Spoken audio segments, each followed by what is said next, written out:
Big boss Malayalam season 7 ഇപ്പോഴിതാ ആവേശകരമായി മുന്നേറുമ്പോൾ ഈ ആഴ്ചയിലെ വീക്കെൻഡ് എപ്പിസോഡ് ഇന്നും നാളെയുമാണ് നടന്നുകൊണ്ടിരിക്കുന്നത്.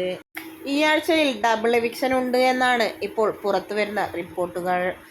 ഡബിൾ എവിക്ഷൻ ഉണ്ട് എങ്കിൽ സരികയും ശാരികയുമാണ് പുറത്താവുക എന്ന് 100% കൺഫേംഡായ പ്രഡിക്ഷൻ ലിസ്റ്റിൽ പറയുന്നുമുണ്ട്.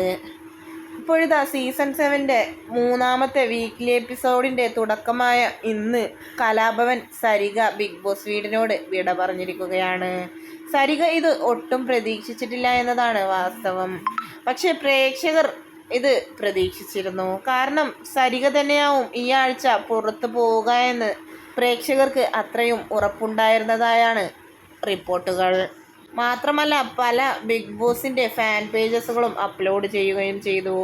150 ദിവസം നിൽക്കാനുള്ള ഡ്രസ്സും കൊണ്ട് വന്ന് മൂന്നാമത്തെ ആഴ്ച തന്നെ എവിക്റ്റ് ആവുകയാണ് സരിക എന്ന് പ്രേക്ഷകർ പറയുന്നത്. പുറത്തിറങ്ങിയ സരികയുടെ ആദ്യ പ്രതികരണം എന്താകുമെന്നറിയാൻ കാത്തിരിക്കുകയാണ് ആരാധകർ.